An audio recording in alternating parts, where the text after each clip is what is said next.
Hace 8 días empezamos con la reforma en Alemania, pero quiero mencionar unos detalles que no mencioné, porque no todo salió bien. Primero, algunos de los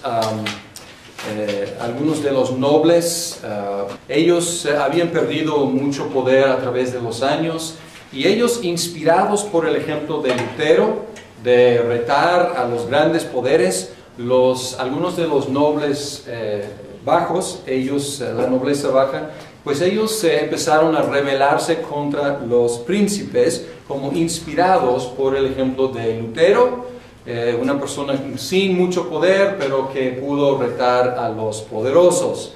Y el resultado fue que los príncipes aplastaron a la nobleza baja, y luego hubo otra rebelión peor. Y la otra rebelión fue la rebelión de los campesinos. Y los campesinos vivían en condiciones deplorables en muchos casos, y ellos presentaron algunas demandas, algunas quejas, y al principio Lutero apoyó sus quejas, diciendo que estas quejas son quejas justas.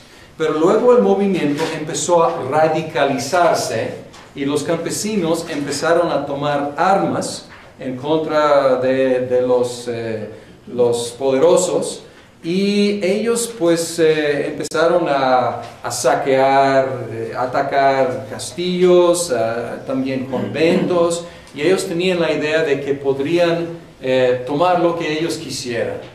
Y hubo un señor, Thomas Müntzer,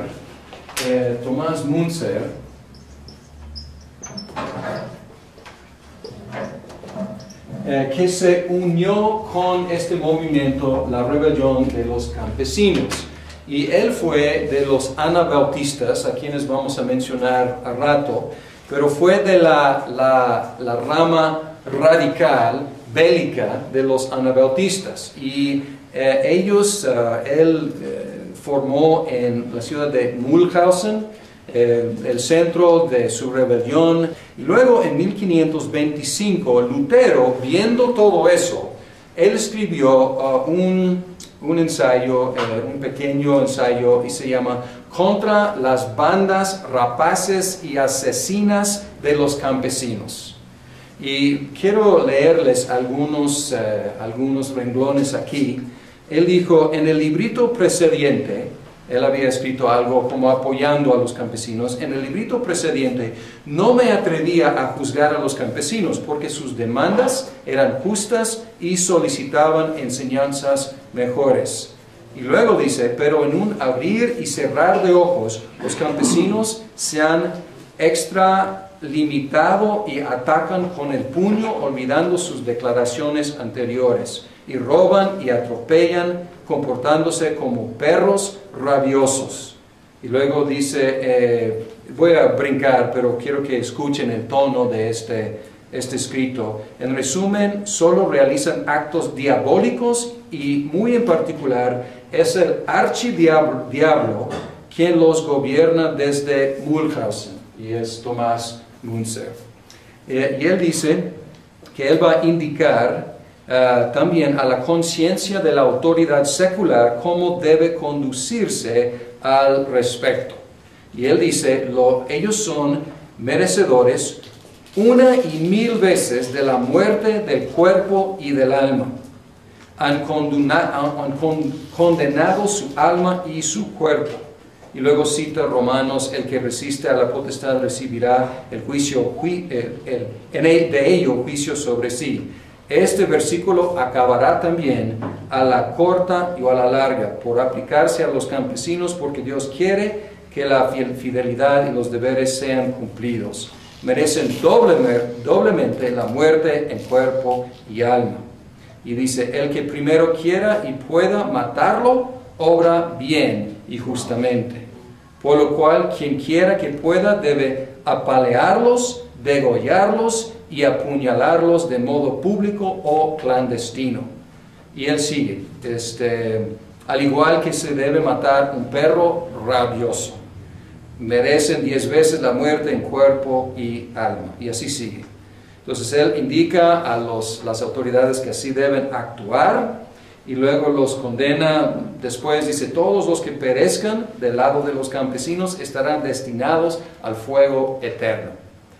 Y luego dicen que algunos mueren matando a los campesinos, que ellos van a pues, disfrutar el cielo. Entonces dice, por esta razón, estimados señores, o sea, las autoridades, salvad, ayudad y tener misericordia de la pobre gente, pero herid, degollad y estrangulad cuanto podáis. Y si alguien piensa que todo esto es demasiado duro, que piense también de la sedición, que la sedición es cosa insoportable y que en todo momento hay que esperar la destrucción del mundo. Entonces, ya con este escrito, los príncipes salieron y empezaron a hacer lo que Lutero dijo, y hubo un masacre de los campesinos. Y algunos estiman hasta 100,000 campesinos murieron en esa rebelión. Y luego Lutero, viendo el resultado de este escrito poco medido, él imploró que mostraran misericordia a los campesinos, pero ya muy tarde. Entonces Lutero, por estar como vacilando al principio, apoyando y luego diciendo no, mátenlos, y luego tratando de pues, pedir misericordia, él perdió mucha autoridad y pues moral. Y también la Reforma en Alemania sufrió grandes daños por ese incidente tan deplorable, porque pues algunos no pudieron distinguir entre la Reforma bíblica y este resultado tan terrible. Entonces así no fue todo pacífico y benéfico ahí en Alemania. Vamos a seguir y lo que vamos a hacer es ver la reforma en otros países. Si están en el curso o si no están en el curso, les puedo referir al otro curso de credos y confesiones, porque ahí doy más detalles en cuanto a las reformas en cada país. Pero lo que voy a hacer aquí es patinar, digamos, sobre superficie y tratar de darles un panorama de las reformas en los diferentes países. Vamos a Suiza. Y aquí hay un señor Ulrico Zwinglio.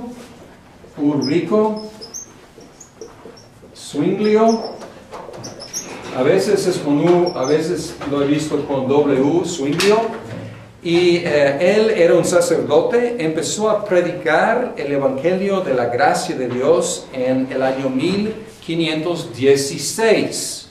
Entonces, unos años antes de que Lutero empezara su reforma en Alemania. En el año 1517 se opuso a la idea de que uno obtiene el perdón de los pecados por medio de realizar peregrinaciones. Entonces empezó pues modesto.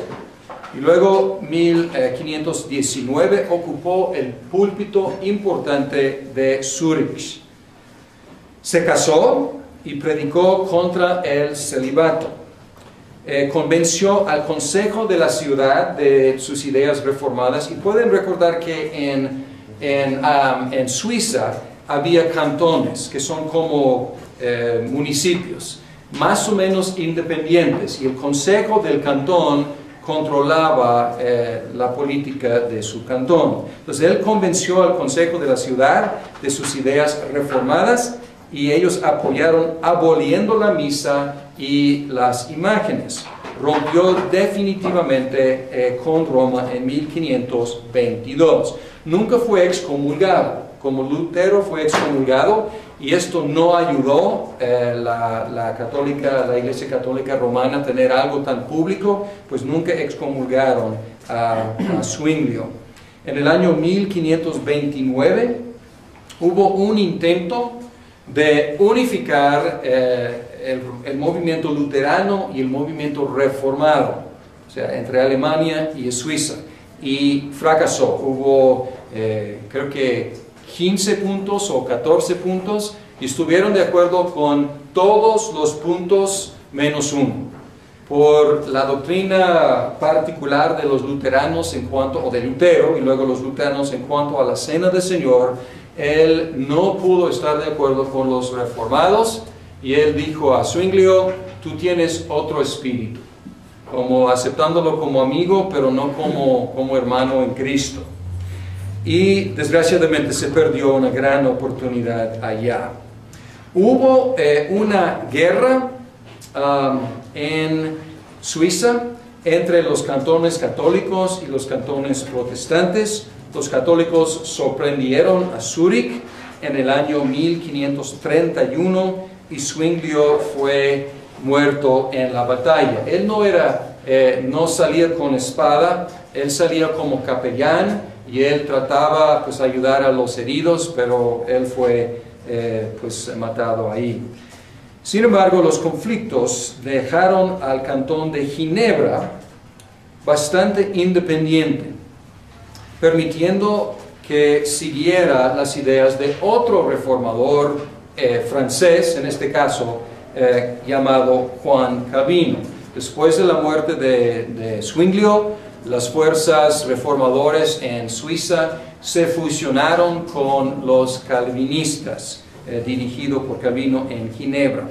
Era un francés muy estudioso que se convirtió en el año 1532 o 33, no tenemos los detalles exactamente, sus fechas son 1509 a 1564, contemporáneo de Lutero pero más joven. Nunca se conocieron, pero ellos estaban conscientes el uno del otro y ellos estaban conscientes de los escritos el uno del otro y con mucho aprecio mutuo entre ellos. Él fue encarcelado 2 veces en París por actividades evangélicas y su hermano fue ejecutado. Viajaba en Francia, Alemania y Suiza y conoció a Martin Bucer, B-U-C-E-R, reformador en Estrasburgo. Publicó la primera versión de la institución de la religión cristiana en 1536. Y si hacen los cálculos, él tenía 27 años cuando hizo esa obra magisterial. Y esa obra, a través de su tiempo, a través de su vida, creció creo que 5 veces en tamaño. Y tenemos copias aquí en la biblioteca, ya se publica en 2 tomos que son bastante grandes. Pero era un intelecto, pues hay pocos en el mundo como Calvino. Él también escribió comentarios sobre todos los libros de la Biblia, menos Apocalipsis. Entonces es un juego de libros impresionante. La última versión de la institución de la religión cristiana salió en 1559 y ese libro llegó a ser el texto de la Reforma protestante. En 1536 él decidió visitar a Francia una vez más y después radicar en Estrasburgo, feliz de la vida, una vida privada, una vida tranquila, una vida académica, de estudiar, de escribir, pero él visitó a Ginebra y un reformador, Guillermo Farel, F-A-R-E-L, le convenció a quedarse ahí. Y él pues quiso que él ayudara con la reforma de la ciudad. Luego el consejo de la ciudad había impuesto leyes estrictas, pero no había reforma tanto como una reforma espiritual, sino una reforma legal, y no tuvo mucho efecto. Y Farel y Calvino entre 1536 y 1538 intentaron reformar la ciudad. Y el resultado, su obra fue tan efectiva que desterraron a los 2. Los corrieron. Y luego se fueron a Estrasburgo Y Calvino ahí feliz de la vida, en Estrasburgo pastoreando una pequeña congregación de refugiados franceses, estudiando, conviviendo con otros eruditos y feliz. Luego Ginebra cayó en caos y casi cayó en manos de los católicos romanos otra vez. Y mientras tanto, algunos amigos de Calvino habían ganado control del consejo de la ciudad. Y el consejo y el pueblo le suplicaron que regresara. Y al principio, pues, no quiso. O sea, la forma en la cual lo corrieron la última vez no le dejó muy buen sabor. Y estaba feliz, pero pues convencido de que pues realmente lo querían esta vez, él regresó. Y él ejerció una disciplina estricta sobre la moralidad de la ciudad, estableciendo una nueva forma de gobierno en la iglesia y una nueva forma de liturgia o adoración. Un sistema de educación universal y programas de protección para los niños y los ancianos. Y pueden ver que sus preocupaciones eran no solamente teológicas, sino administrativas y también morales, y también de misericordia y cuidado del poblado, y educativas también. Estableció la academia, que ahora se llama la UDG, la Universidad de Ginebra. Y desde Ginebra, Calvino ejercía una influencia inmensa sobre las reformas en los otros países. Los refugiados de otros países, cuando ellos querían estudiar, pues ya exiliados, iban a Ginebra para estudiar allá. Y luego, cuando podían, regresaban a sus países para instituir y promover las ideas de Calvino. Su reputación se manchó. Pues ya hemos visto que Lutero, pues su reputación se manchó terriblemente con la revolución de los campesinos y su vacilación. La reputación de Calvino también se manchó terriblemente por tomar parte en la condena de un hereje, Miguel Serveto. Era un español que era un unitario, y él rechazó el concilio de Nicea, rechazó la Trinidad, y no solamente era hereje, sino también blasfemo. O sea, su manera de expresarse era muy provocativa. La Inquisición española lo había arrestado y lo había condenado a muerte.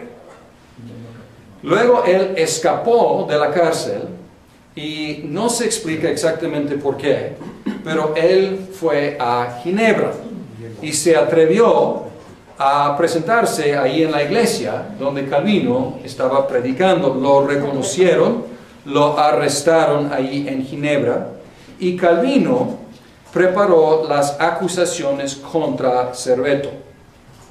Y luego ellos circularon las acusaciones con las respuestas de Serveto a los diferentes cantones de Suiza, o por lo menos los reformados. Y todos lo juzgaron como merecedor de la muerte. Normalmente en Ginebra, cuando tenían un criminal así, o un hereje, un blasfemo, el castigo era desterrarlo, correrlo. Pero ellos hicieron una excepción lamentable y lo condenaron a morir en la hoguera. Calvino abogó por una forma de ejecución menos cruel, pero no logró su propósito no quería salvarlo de la muerte, pero quería salvarlo de la hoguera. Y ahí lo quemaron. Ese incidente fue muy lamentable, pero tenemos que reconocer que fue, no vamos a justificar, pero fue uno en contra de muchos miles de otros casos. Y es un poco curioso, irónico, que pues alguien critique a Calvino tan terriblemente cuando, digamos, la Inquisición española era culpable de la muerte de muchos. Era típico de su época, pero esto no lo justifica. Es lamentable y hasta ahora, si tú mencionas Juan Calvino, alguien va a salir, el que quemaba miles de personas en Ginebra, cosas así. Pues esta es la historia, es una lástima, pero eso pasó. Y así hasta la fecha, pues él lleva esa mancha en su reputación. Él desarrolló, y si leen sus comentarios, pueden ver que él desarrolló no solamente la teología reformada, sino también el sistema, o podemos decir, la interpretación de la Biblia en sus comentarios. Y su método de interpretación es el método histórico-gramático, buscando el contexto histórico de cada texto y el significado de las palabras, estudiando la gramática hebreo, griego, arameo. Y esta es la norma entre las iglesias reformadas hasta la fecha. Entonces descartó la alegoría y pues las interpretaciones medievales, y él decía, no, vamos al texto, entender su contexto y entender las palabras en su contexto original. Es la norma, o debo decir, debe ser la norma. Muchas veces no es, porque pueden escuchar demasiada alegoría en los herederos de la Reforma, pero debe ser la norma entre los reformados hasta la fecha. Rápidamente, la Reforma en el reino escandinavo, Dinamarca, Suecia y Noruega, después de guerras civiles, aceptaron el luteranismo.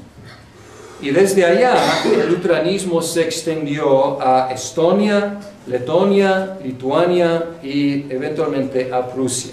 Entonces podemos ver que toda esa sección, o mucho de esa sección de los países más al norte, aceptaron el luteranismo. Francia. Francia ya estaba bastante libre de Roma. Y el rey de Francia era de facto la cabeza de la iglesia. No oficialmente, porque el Papa era oficialmente, pero el rey en Francia, él gobernaba la iglesia católica. Existía un sistema de patronazgo que redujo tremendamente las morales del clero. La condición del clero era terrible. Se dice, obviamente es difícil medir, pero se dice que solo 10% del clero francés sabía leer.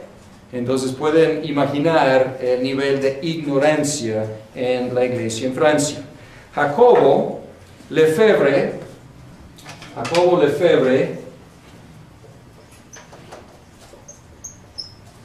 era un francés que empezó a predicar la justificación por la fe en el año, chequen esto, el año 1512. Entonces él adelantado, antes que Lutero, antes que Zwinglio. Y la corte real estaba dividida entre católicos y hugonotes. Hugonotes, que es el nombre de los protestantes reformados en Francia. No sabemos exactamente de dónde vino esa palabra hugonote, pero se utiliza para referirnos a los reformados ahí. Y podemos ver aquí que la reforma avanzaba especialmente entre los letrados, o sea, la gente preparada, la gente de los estratos más elevados, por medio de la literatura que salía de Ginebra, porque Juan Calvino era un francés.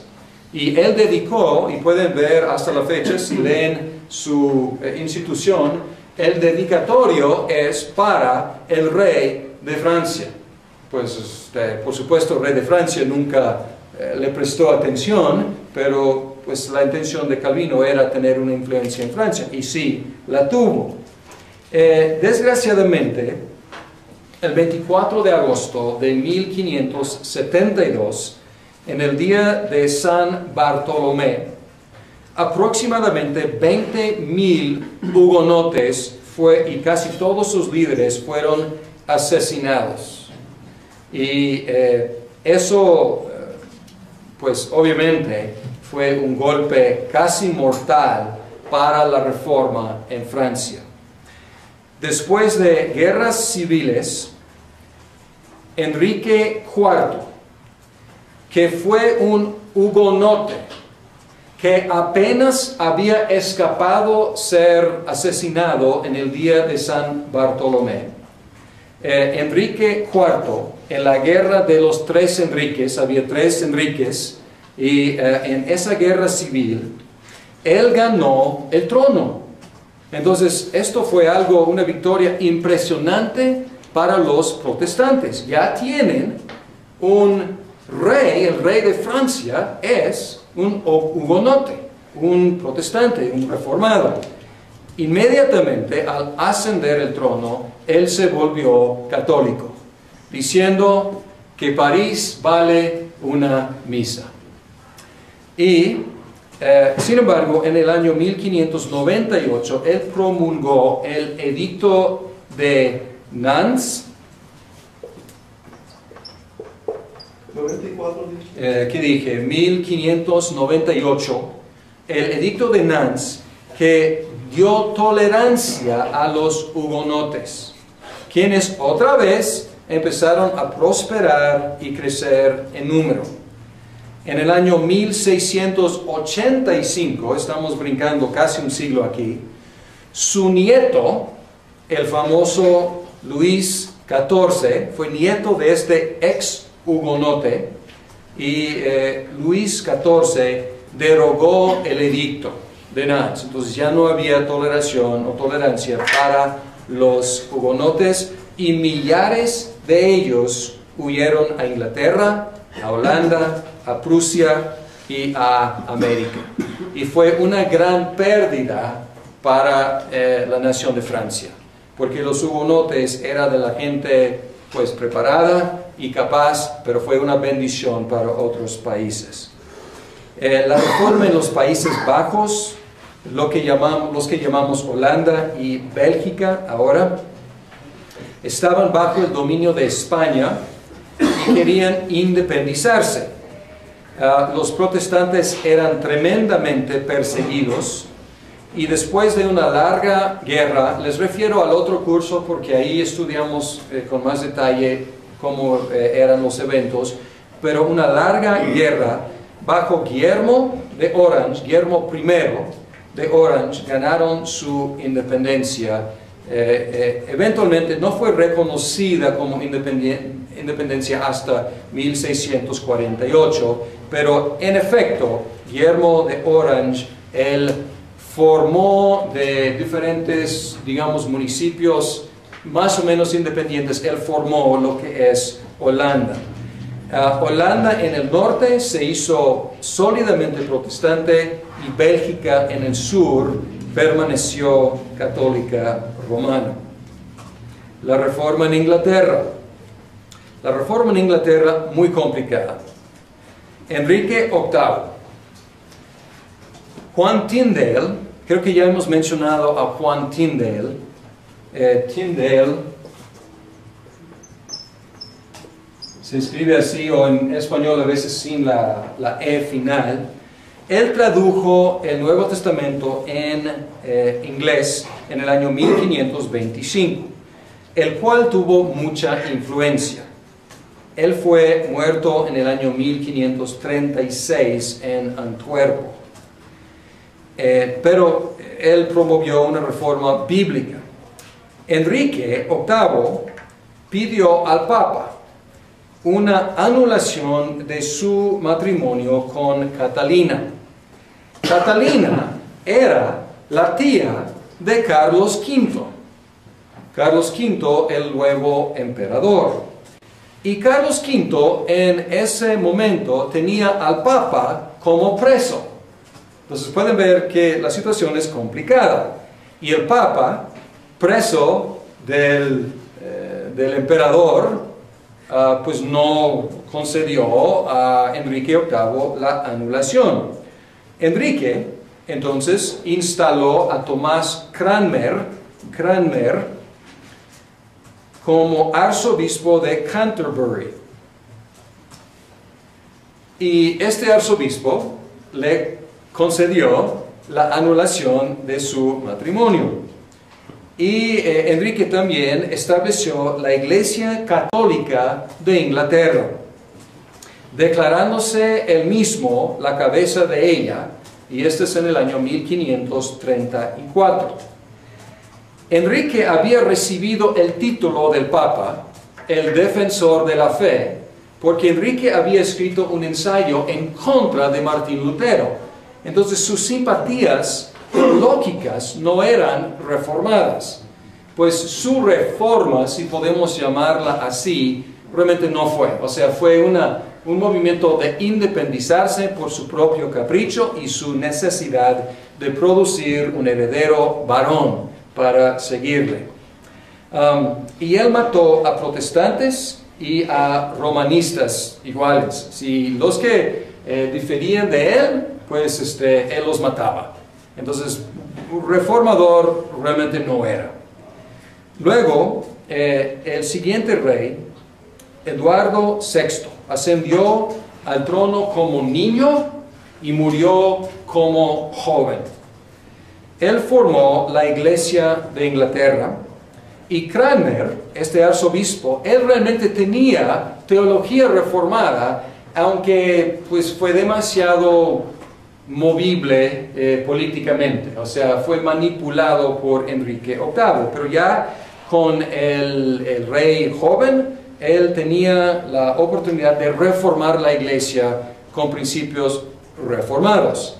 Él escribió el libro de oración como un nuevo culto, nueva liturgia para la iglesia, y los 42 artículos de religión.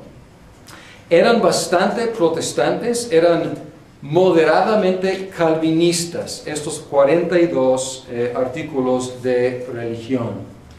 Los servicios eran en inglés, el clero se podía casar, la misa y las imágenes fueron prohibidas. Luego María I. Sus fechas de reino, Eduardo reinó de 1547 a 1553. Y luego María reinó 1553 a 1558. Ella fue una católica ferviente.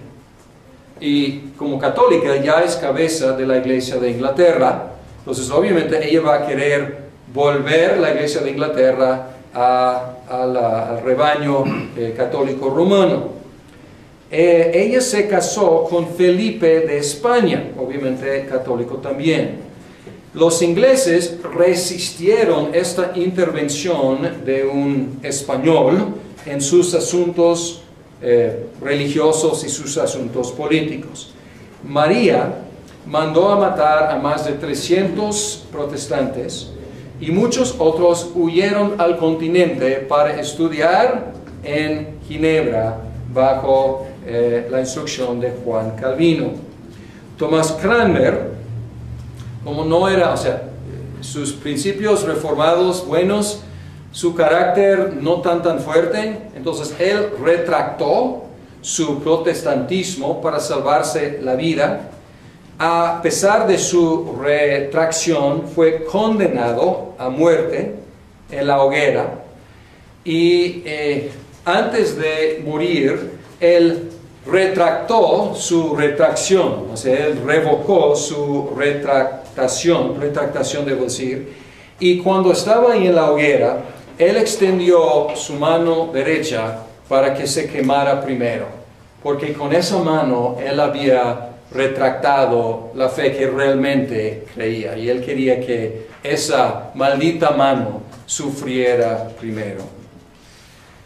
Luego Isabel I, 1558 a 1603, un reino largo. La iglesia de Inglaterra restablecida otra vez y prosperó. Los 42 artículos fueron reducidos a 39 y aceptados por parlamento. A Isabel le gustaban los cultos pues ornatos, o sea, con mucha ceremonia, ornados, y la iglesia retenía su gobierno episcopal. Gobierno episcopal es gobierno por obispos. Los puritanos, los congregacionalistas, los bautistas, los puritanos, podemos decir que había tres diferentes variedades eventualmente: presbiterianos, congregacionalistas y bautistas. Ellos se oponían a varios aspectos de la iglesia de Inglaterra, pero eran puritanos, querían purificar la iglesia, no querían salir de la iglesia. Luego Jaime o Jacobo I. Él se publicó la famosa Biblia King James, del rey Jaime o rey Jacobo, en el año 1611.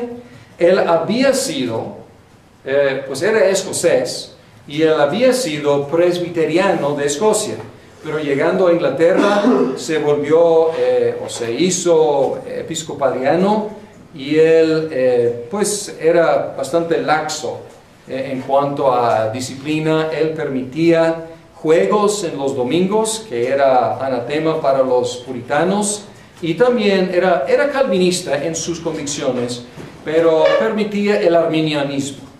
Entonces él provocó mucha oposición de los puritanos. Luego Carlos I. Carlos I, pues las cosas fueron de mal en peor. Hubo una guerra civil entre el parlamento se había vuelto puritano y el rey era pues episcopaliano, y entre 1642 y 1648 hubo guerras civiles que ganó el parlamento, con el resultado de que en 1649 decapitaron al rey Carlos I. Y luego el parlamento era la máxima autoridad en el país. Pero alguien había tomado control del parlamento, su mejor general, que había ganado a todas sus batallas, Oliverio Cromwell. Y él gobernó, ya no era reino, era lo que se llama el Commonwealth. Y no tengo traducción de Commonwealth, más o menos como una república es la idea, aunque no tan democrática, y él era el protector del Commonwealth durante, pues ya mencioné, 1553 a 58.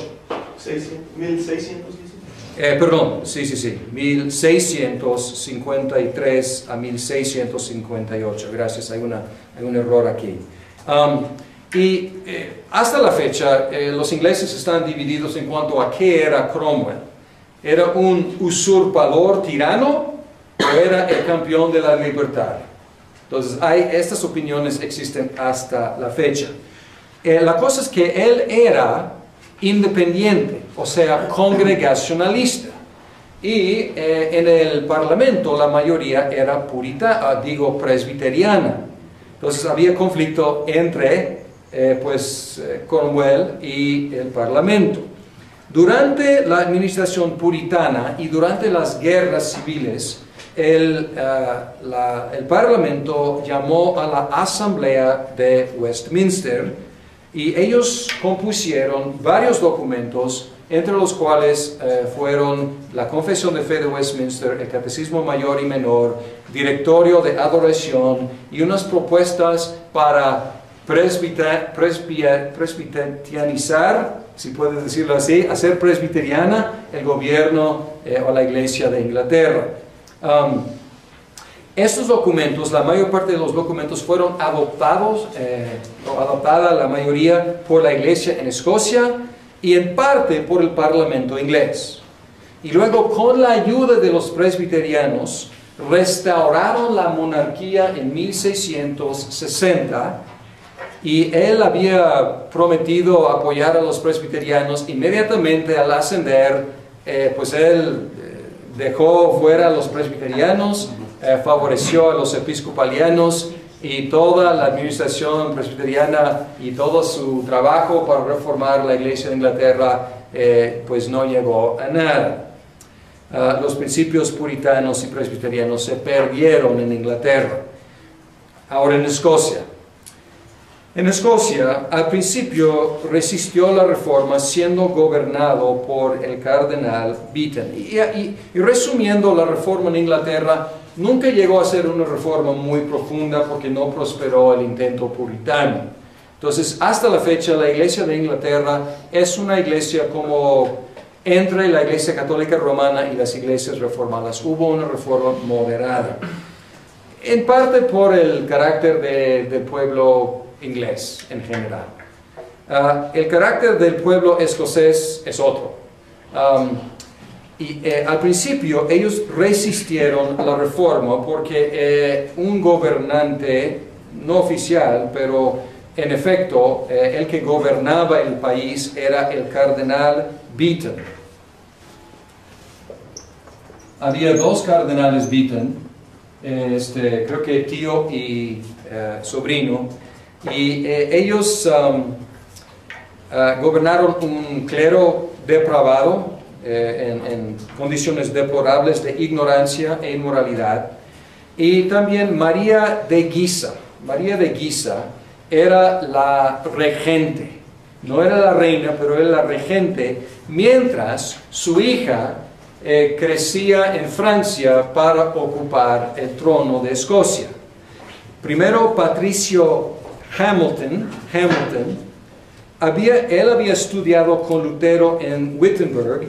Él regresó a predicar el Evangelio en Escocia, pero fue quemado por hereje en 1528. Luego Jorge Wishart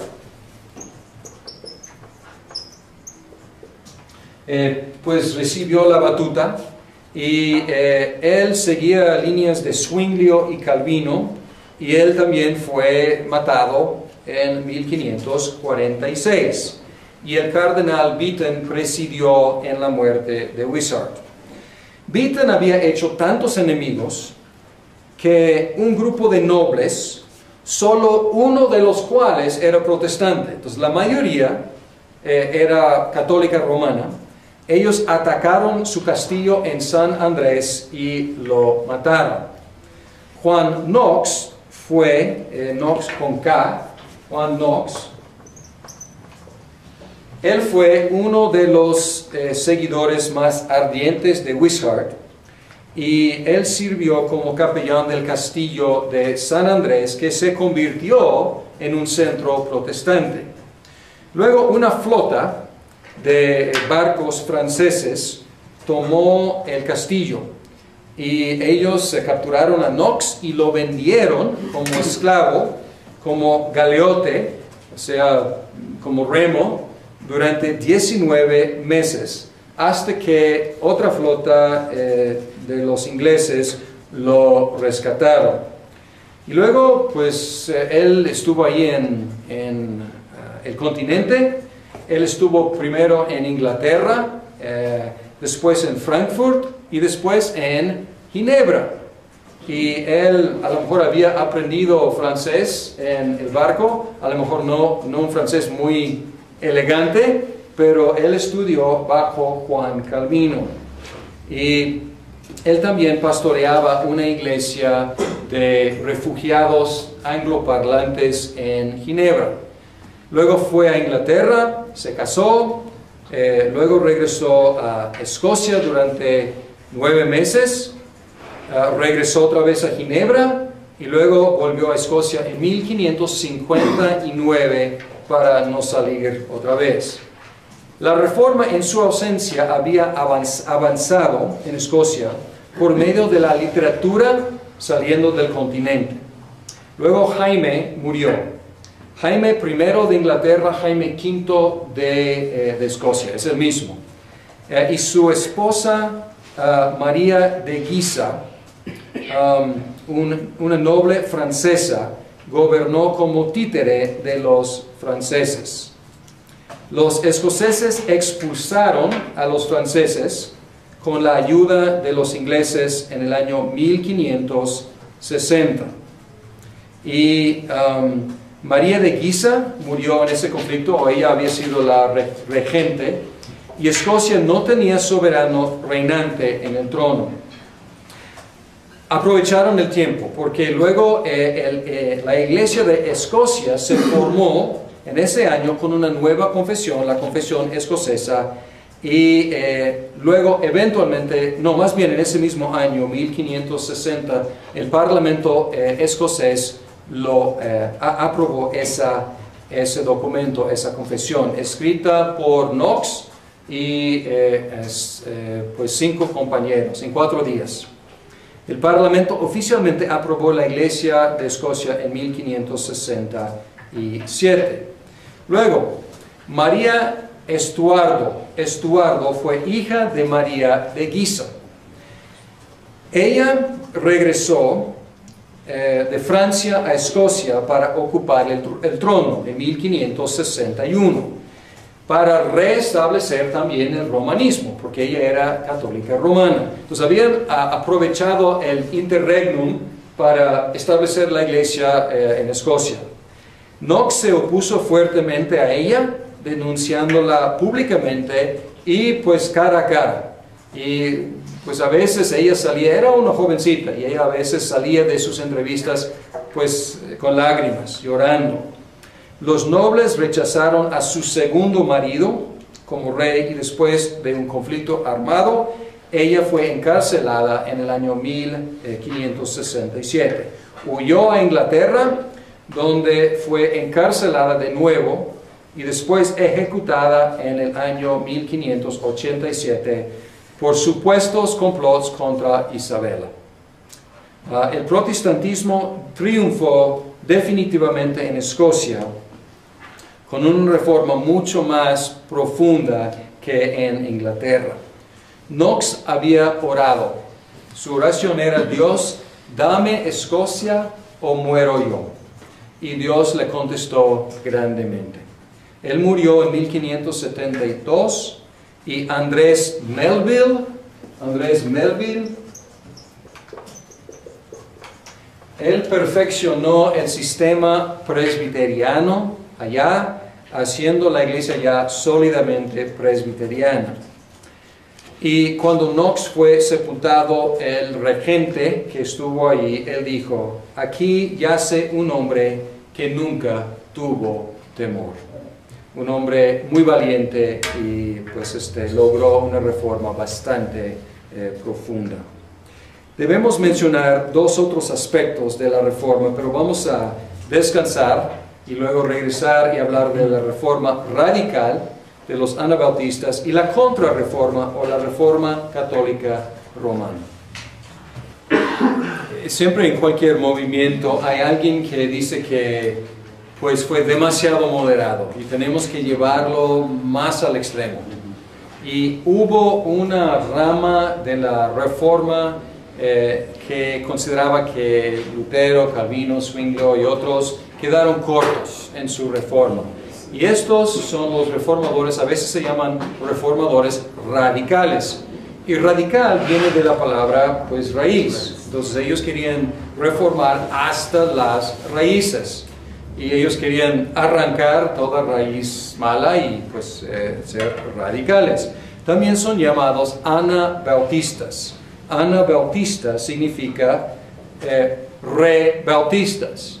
Y fue una crítica de sus oponentes, porque ellos insistían en bautizar solamente a los adultos, confesando su fe, o sea, rechazaron el bautismo de los infantes. Aquí era la práctica universal entre la Iglesia Católica Romana, la Ortodoxa y todos los reformadores. Y los anabautistas, sus críticos les llamaban anabautistas, es decir, ustedes están rebautizando a la gente.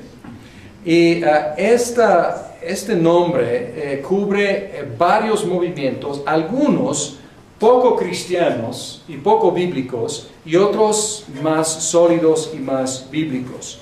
En común tenían la creencia en el bautismo de los adultos y la separación del Estado y la Iglesia. Algunos eran pacifistas y otros eran revolucionarios. Pero como podrían pensar, los revolucionarios tenían una tendencia de morir en la batalla. Y por lo tanto, los que sobrevivieron fueron los pacifistas.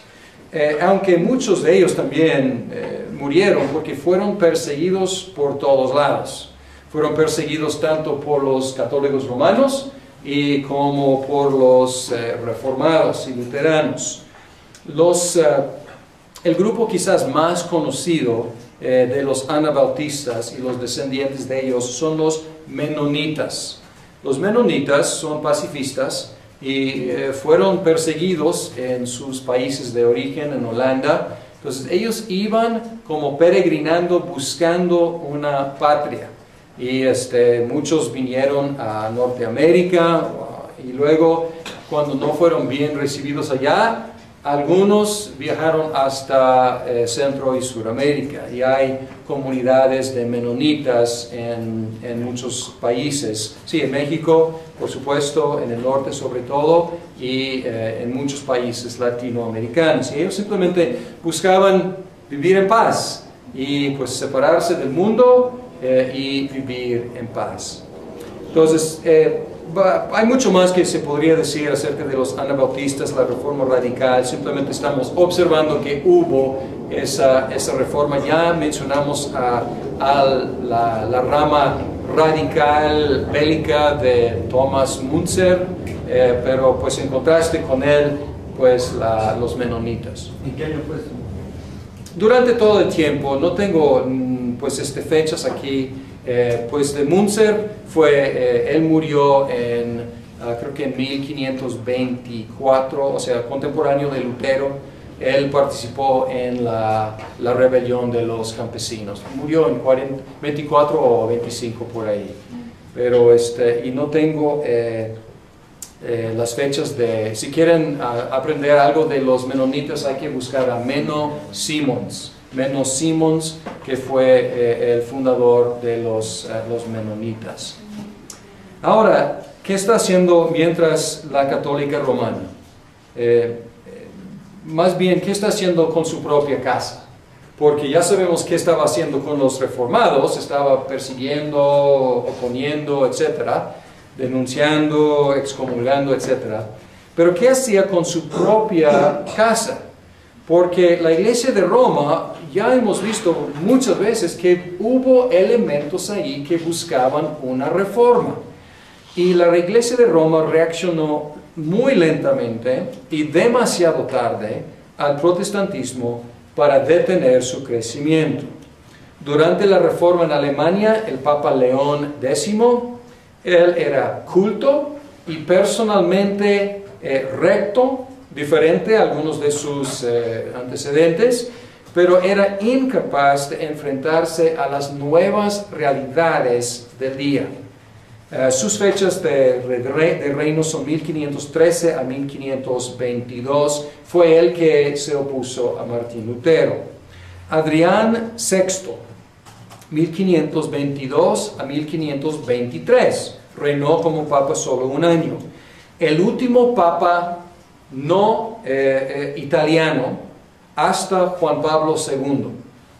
Y él reconoció la necesidad de reformar la iglesia, pero murió un año después de su elección. Entonces, otra oportunidad perdida.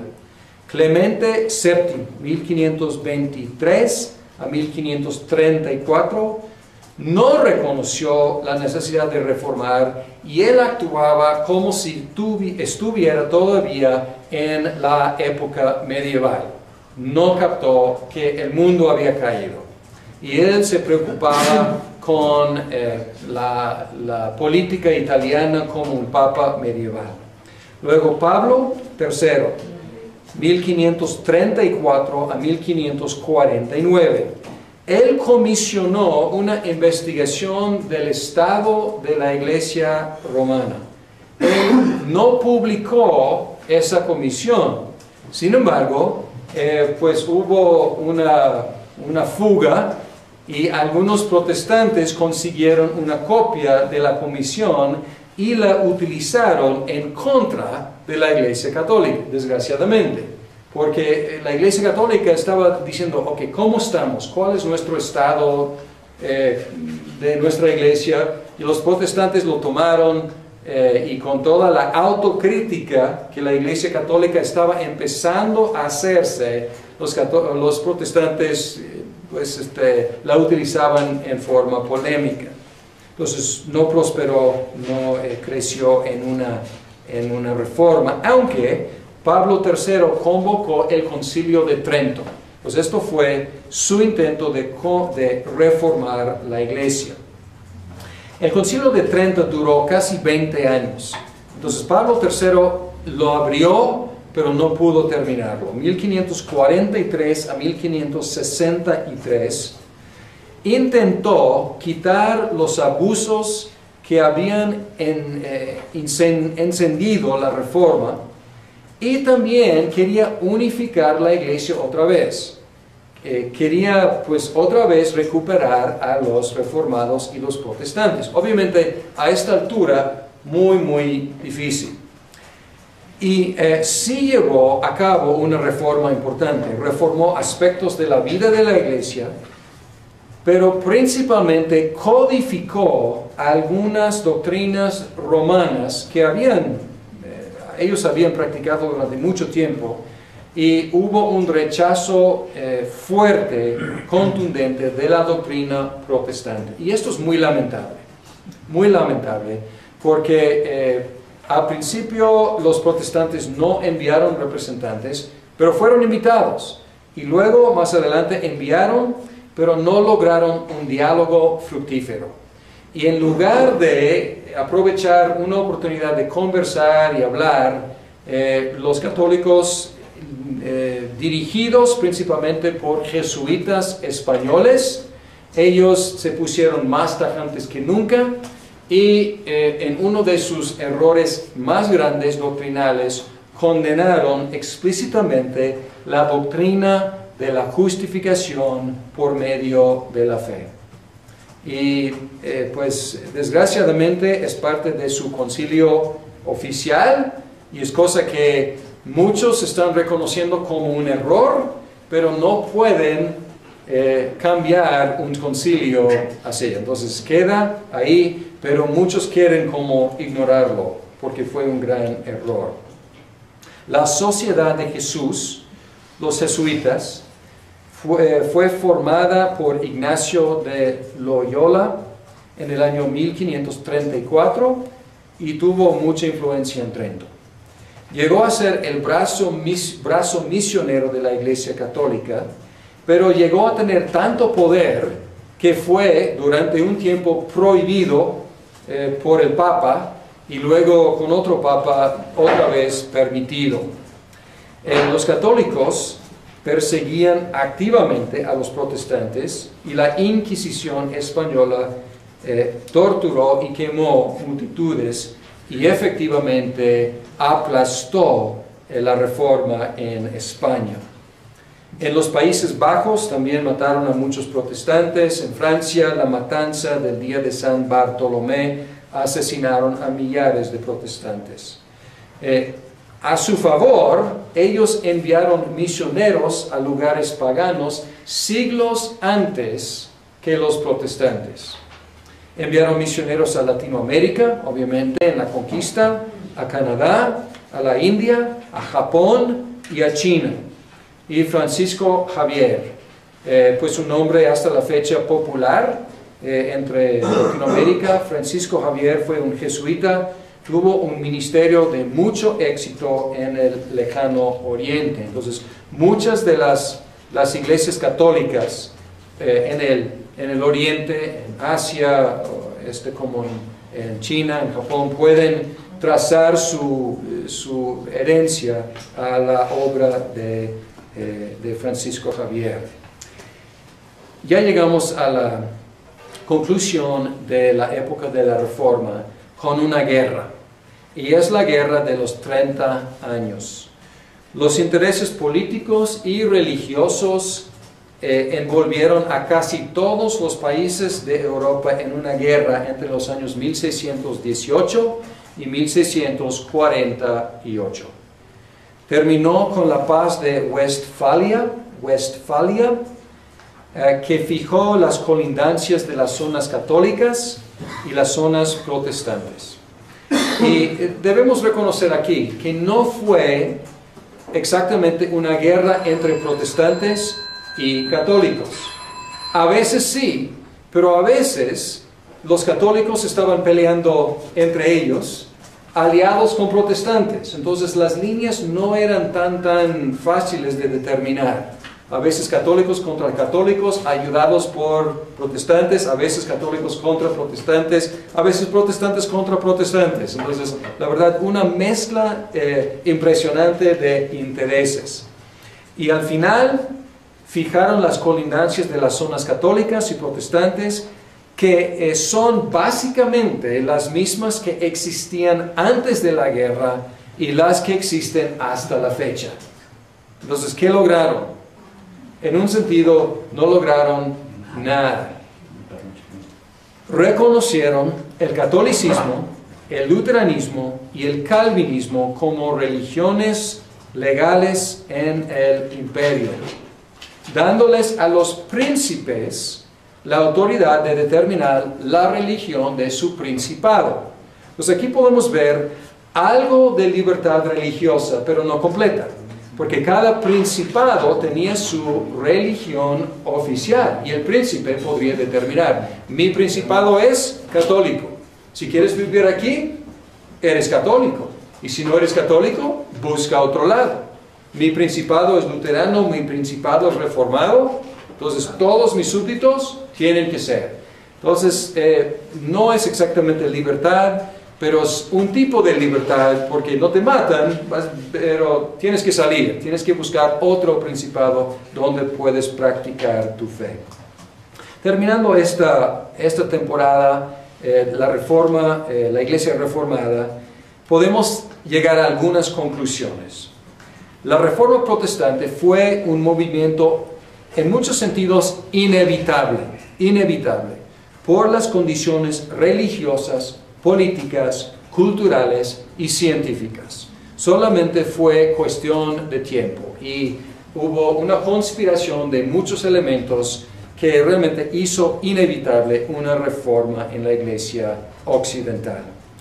Debemos dar gracias a Dios por ciertos aspectos de la reforma, porque la reforma recuperó algunas doctrinas que se habían pervertido y se habían perdido a través de varios siglos.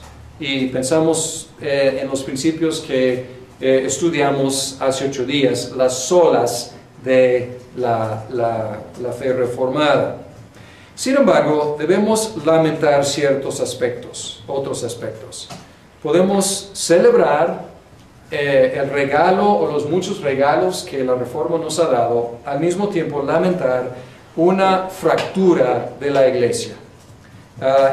Por un lado, la reforma debilitó terriblemente a la iglesia católica romana y la dividió no solamente en dos, sino los mismos reformados seguían dividiéndose y siguen dividiéndose, o debo decir, seguimos dividiéndonos hasta la fecha. Y es una gran pena que haya tantos diferentes grupos que no se pueden poner de acuerdo.